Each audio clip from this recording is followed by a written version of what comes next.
नमस्ते दर्शकों, आप सभी को हमारे चैनल पर स्वागत है। हर हर महादेव। आगे बढ़ने से पहले मेरी आपसे एक शिकायत है। आप वीडियो को देखते हैं लेकिन लाइक शेयर सब्सक्राइब करना भूल जाते हो। वीडियो में सबसे आखिरी में ये विनती करते हैं, पर आप आज पहले करनी पड़ रही है। कृपया वीडियो को लाइक शेयर और सब्सक्राइब करना ना भूलें। वीडियो अच्छी लगे तो कमेंट में ज़रूर बताएं। चलिए अब जानते हैं, आगे बढ़ते हैं। आज 12 ज्योतिर्लिंगों में से पहला ज्योतिर्लिंग सोमनाथ, इसके बारे में आज आप जानकारी आपको बताएंगे। आपको उसका इतिहास और रहस्यमय कथा बताएंगे। सोमनाथ मंदिर की महानता 4 युगों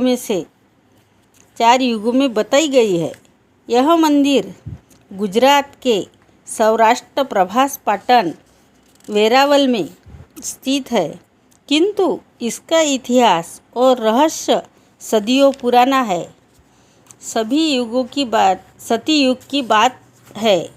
प्रजापति दक्ष ने चंद्रदेव की सुंदर आभा और तेजोमय व्यक्तित्व के कारण अपने 27 पुत्रियों का विवाह चंद्रदेव से कराया। विवाह के पश्चात चंद्रदेव का सर्वाधिक आकर्षण उनकी सबसे छोटी पत्नी रोहिणी के ओर था। इससे चंद्रदेव की अन्य पत्नियों को हृदय को बहुत ठेस पहुंची। इसलिए वे अपने पिता प्रजापति दक्ष के पास गई और उन्हें चंद्रदेव को समझाने का आग्रह किया। पुत्रियों के अनुरोध पर प्रजापति चंद्रदेव से भेंट करने गए, किंतु अपने रूप और दिव्य आभा के मद में चूर चंद्रदेव ने प्रजापति दक्ष का अपमान कर दिया। क्रोधावश प्रजापति दक्ष ने चंद्रदेव को शाप दिया कि वो अपनी दिव्य आभा और सुंदर रूप खो देंगे। शाप के फलस्वरूप चंद्रदेव की चमक धीरे धीरे खत्म हो गई। इस समस्या का समाधान पाने के लिए वे पिता ब्रह्मदेव के पास गए। समस्या की गंभीरता को देखते हुए ब्रह्मदेव ने चंद्रदेव को महादेव की तपस्या करने का सुझाव दिया और कहा कि वे प्रभात पाटन, उस पवित्र स्थान पर जहाँ 3 नदियों का संगम है, वहाँ जाकर महादेव की आराधना करें। सुझाव को मानकर चंद्रदेव ने इस स्थान पर आकर महादेव की तपस्या शुरू की। अनेकों वर्षों के कठिन तप के बाद महादेव ने चंद्रदेव को दर्शन दिया, तो चंद्रदेव ने अपने श्राप से मुक्ति के लिए महादेव से आशीर्वाद मांगा, किंतु प्रजापति दक्ष का शाप इतना प्रबल था कि वो उसे पूर्णतः समाप्त करना असंभव था। इसलिए महादेव ने चंद्रदेव को आशीर्वाद दिया कि हर महीने के पहले 15 दिन उनका तेज घटता रहेगा और अगले 15 दिन तक बढ़ता रहेगा और पूर्ण हो जाएगा।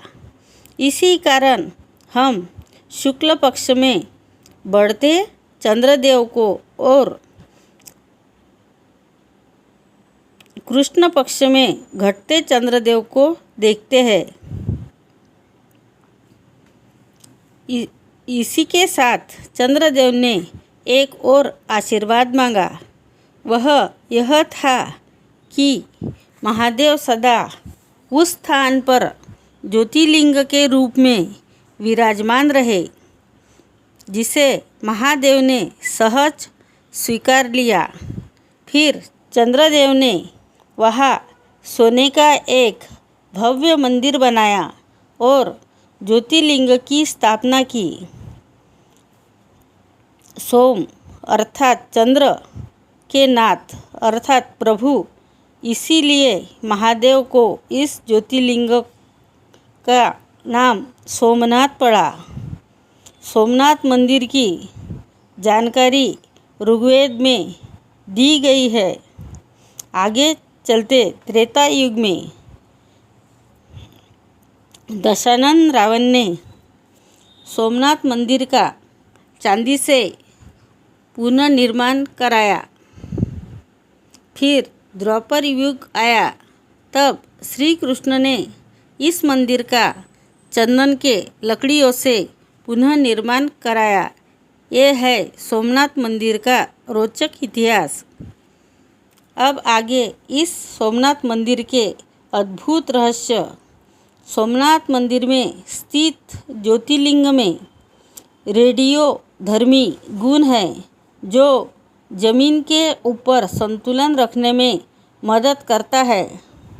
मंदिर के ऊपर स्थित कलश का वजन कुल 10 टन है और इस मंदिर की ध्वजा 27 फीट ऊंची है। ये भारत के ज्योतिर्लिंगों में से एक है, जो 3 नदियों का उल्लेख हमने इस इतिहास में किया है। ये 3 नदियाँ, उनका नाम हिरण, कपिला और सरस्वती है। इस मंदिर के ज्योतिर्लिंग की ऊंचाई 155 फीट है। इस मंदिर में आने वाले शिव भक्तों को स्वयं सोमनाथ की कृपा से हर बाधा, नज़र, दुख, बीमारी से मुक्ति मिलती है और मन को शांति यही आकर मिलती है। इसीलिए सोमनाथ को भारत की आत्मा माना जाता है। सोमनाथ मंदिर के आसपास गोमती नदी है। इस नदी का एक अजीब रहस्य है।